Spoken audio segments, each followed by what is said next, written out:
Hi friends, welcome to my channel. Uttara Karnataka recipe ನೋಡಕತ್ತಂತ ಎಲ್ಲ ನನ್ನ ಅಕ್ಕ ತಂಗಿಯರಿಗೂ ನಿಮ್ಮ ಮನೆ ಮಗಳಾದ ಲಕ್ಷ್ಮಿ ಆರ್ ಮಾಡುವ ನಮಸ್ಕಾರಗಳು ಫ್ರೆಂಡ್ಸ್.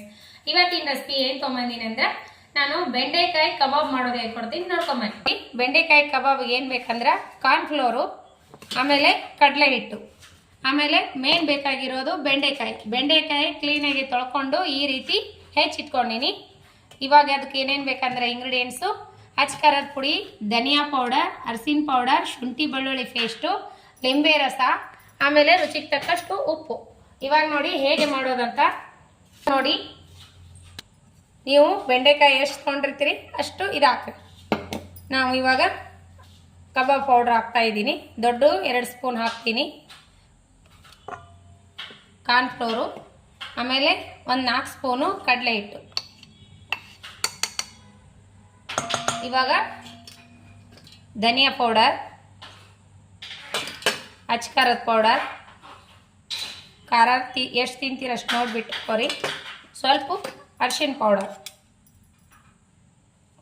ಇವಾಗ ರುಚಿಗೆ ತಕ್ಕಷ್ಟು ಉಪ್ಪು ಹಾಕ್ತಾ ಇದ್ದೀನಿ. ಇಷ್ಟು ಉಪ್ಪು ಹಾಕೋದು ಸಾಕ್ರಿ. ಆಮೇಲೆ ಇವಾಗ ಏನು ಮಾಡೋಣ ಅಂದ್ರೆ ಇದನ್ನು ಮಿಕ್ಸ್ ಮಾಡ್ಕೊಳ್ಳೋಣ. ನೀವು ನಿಮ್ಮ ಮನೆಯೊಳಗೆ ಕ್ವಾಂಟಿಟಿ ನೋಡಿ ನೀವು ಬೆಂಡೆಕಾಯಿನೂ ಆಮೇಲೆ ಪೌಡರ್ ತೊಗೋಬೇಕು. ಹಿಟ್ಟು ಮೊದಲೇ ಸೋಸ್ ಇಟ್ಕೊಂಡಿದ್ದೆ ನಾನೆಲ್ಲ ಹಿಟ್ಟು. ಈಗ ನೋಡ್ರಿ ಮಿಕ್ಸ್ ಆಗಿದೆ. ಈಗೇನು ಮಾಡೋಣ ಅಂದರೆ ನಾವು ಈಗಿರುವಂಥ ಬೆಂಡೆಕಾಯಿ ಹಾಕೋಣ. ಇವು ಲೋಳೆ ಇಲ್ರಿ, ನೋಡ್ರಿ ಲೋಳೆನೇ ಇಲ್ಲ.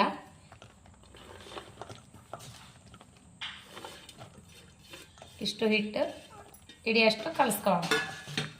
ಮೊದಲಿಗೆ ನೀರು ಹಾಕ್ಬೇಡ್ರಿ, ಮೊದಲು ಕಲಿಸ್ಕೋರಿ. ಈಗ ಒಂಚೂರು ಶುಂಠಿ ಬೆಳ್ಳುಳ್ಳಿ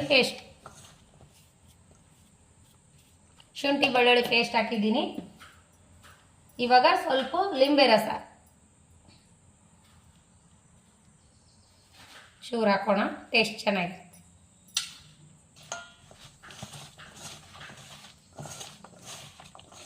ನೋಡ್ರಿ ತೊಡೆ ನೀರು ಈ ರೀತಿ ಚಿಮ್ಮಿಸಿ, ಜಾಸ್ತಿ ಒಮ್ಮೆ ಹಾಕ್ಬೇಡ್ರಿ. ಇದಕ್ಕೆ ಎಷ್ಟು ಹಿಡಿತದ ಅಷ್ಟೇ ನೀರು ಹಾಕ್ರಿ. ಈ ರೀತಿ ಹಿಡ್ಕೋಬೇಕು, ಒಂದೊಂದು ಬಿಡಿಸಿ ಹಾಕಕ್ಕೆ ಬರ್ತದೆ. ಹಾಗೆ ಸ್ವಲ್ಪ ಎಣ್ಣೆ ಕಾಯಿಡಿ. ಇನ್ನೊಂಚೂರು ನೀರು ಸಿಂಬಿಡಿಸಿ ಹಾಕೋಣ.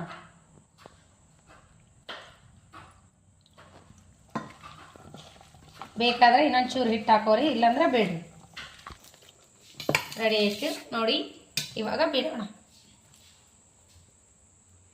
ಎಣ್ಣೆ ಕಾಯ್ದದ ಬಿಟ್ಕೋತೀನಿ ಒಂದು.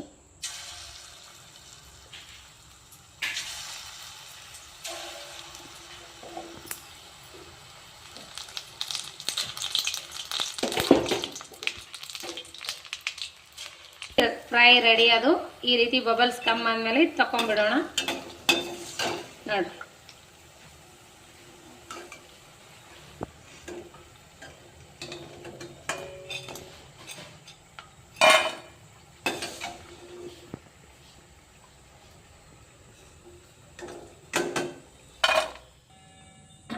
ನೋಡ್ರಿ ಈ ರೀತಿ ರೆಡಿ ಅದು ನೋಡ್ರಿ. ಕಬಾಬ್ ಸೂಪರ್ ಆಗಿ ರೆಡಿ ಅದು ನೋಡ್ರಿ. ಮಕ್ಕಳಿಗೆ ತುಂಬಾನೇ ಇಷ್ಟ ಆಗ್ತಾವೆ, ದೊಡ್ಡವ್ರಿಗೆ ಮಕ್ಕಳಿಗೆ ತುಂಬಾನೇ. ಒಂದು ಈವ್ನಿಂಗ್ ಟೈಮ್ ಸ್ನ್ಯಾಕ್ಸ್ ಆದರೂ ಅನ್ಬೋದು, ಸೈಡ್ ಡಿಶ್ ಆಗಿ ಅನ್ನ ಸಾಂಬಾರ್ ಜೊತೆನೂ ತಿನ್ಬೋದು. ಮಸ್ತ್ ಅಂದ್ರೆ ಮಸ್ತ್ ಆಗ್ತಾವೆ. ಆಲೂಗಡ್ಡೆ ಕಬಾಬ್, ಈರುಳ್ಳಿ ಕಬಾಬ್ ಮಾಡಿದೀವಲ್ಲ, ಈ ರೀತಿ ಕಬಾಬ್ ಮಾಡ್ಕೋರಿ, ಸೂಪರ್ ಆಗಿ ಬರ್ತಾವೆ. ನಿಮಗೆ ಇಷ್ಟ ಆದ್ರೆ ಲೈಕ್ ಮಾಡ್ರಿ, ಶೇರ್ ಮಾಡ್ರಿ, ಸಬ್ಸ್ಕ್ರೈಬ್ ಆಗ್ರಿ. ಸೂಪರ್ ಆಗಿ ಬಂದಾವ್ರಿ. ಯಾವ ರೀತಿ ಬಂದಾವ ಅಂತ ತೋರಿಸ್ತೀನಿ ನೋಡ್ರಿ ಯಾವ ರೀತಿ ಬಂದಾವು. ಸೂಪರ್ ಆಗಿ ಈಗ ಮಸ್ತ್ ಅಂದ್ರೆ ಮಸ್ತ್ ಬಂದಾವ. ಮಕ್ಕಳು ತುಂಬಾ ತಿನ್ನಾಗಿತ್ತಂದ್ರೆ ಲೈಕ್ ಮಾಡ್ರಿ, ಶೇರ್ ಮಾಡ್ರಿ, ಸಬ್ಸ್ಕ್ರೈಬ್ ಆಗ್ರಿ. ಇನ್ನು ಯಾರೆಲ್ಲ ಸಬ್ಸ್ಕ್ರೈಬ್ ಆಗಿಲ್ಲ ತಕ್ಷಣನೇ ಪಕ್ಕದಲ್ಲಿರೋ ಬೆಲ್ ಬಟನ್ ಪ್ರೆಸ್ ಮಾಡ್ರಿ. ನೀವು ಸಬ್ಸ್ಕ್ರೈಬ್ ಆಗ್ತೀರಿ, ನಾ ಹಾಕುವಂತ ರೆಸಿಪಿಗಳ ನೋಟಿಫಿಕೇಶನ್ ಸಿಗ್ತದ, ನೀವು ತಕ್ಷಣನೇ ನೋಡ್ಬೋದು. ನಿಮಗೆ ಇಷ್ಟ ಆಗಿತ್ತಂದ್ರೆ ಲೈಕ್ ಮಾಡಿ, ನಿಮ್ಮ ಫ್ರೆಂಡ್ಸ್ ಫ್ಯಾಮಿಲಿಗೆಲ್ಲ ಶೇರ್ ಮಾಡ್ರಿ. ನನ್ನ ಸಣ್ಣ ಪುಟ್ಟ ರೆಸಿಪಿಗಳು ಇಷ್ಟ ಆಗಿದ್ದು ಅಂದ್ರೆ ಮತ್ತೆ ಲೈಕ್ ಮಾಡೋದಂತೂ ಮರ್ಯಾಕ್ ಹೋಗ್ಬೇಡ್ರಿ. ಇದೇ ರೀತಿ ಸಪೋರ್ಟ್ ಮಾಡ್ರಿ. ಮೊದಲೆಲ್ಲ ಯಾವ ರೀತಿ ಸಪೋರ್ಟ್ ಮಾಡ್ತಿದ್ರಿ ಅದೇ ರೀತಿ ಸಪೋರ್ಟ್ ಮಾಡ್ರಿ. ನಮ್ಮ ಸಣ್ಣ ಪುಟ್ಟ ಯೂಟ್ಯೂಬರ್ಗೆ ನಿಮ್ಮ ಸಪೋರ್ಟ್ ಇರಲೇಬೇಕು. ನಿಮ್ಮ ಸಪೋರ್ಟ್ ಇದ್ರೆ ನಾವು ಮುಂದೆ ಬರಕ್ಕೆ ಸಾಧ್ಯ. ಮತ್ತೆ ಮುಂದಿನ ರೆಸಿಪಿಯಲ್ಲಿ ಸಿಗೋಣ. ರೆಸಿಪಿ ಮಾತ್ರ ಸೂಪರ್ ಆಗ್ಯದ್ರಿ. ಮತ್ತೆ ಇದೇ ರೀತಿ ನಾನು ಡೈಲಿ ವಿಡಿಯೋ ಹಾಕ್ತಿರ್ತೀನಿ, ನೀವು ನೋಡ್ತಾನೆ ಇರಿ, ಸಪೋರ್ಟ್ ಮಾಡ್ತಾನೆ ಇರಿ. ಮತ್ತೆ ಮುಂದಿನ ರೆಸಿಪಿಯಲ್ಲಿ ಸಿಗೋಣ ಫ್ರೆಂಡ್ಸ್. ನಮಸ್ಕಾರ, ಬಾಯ್.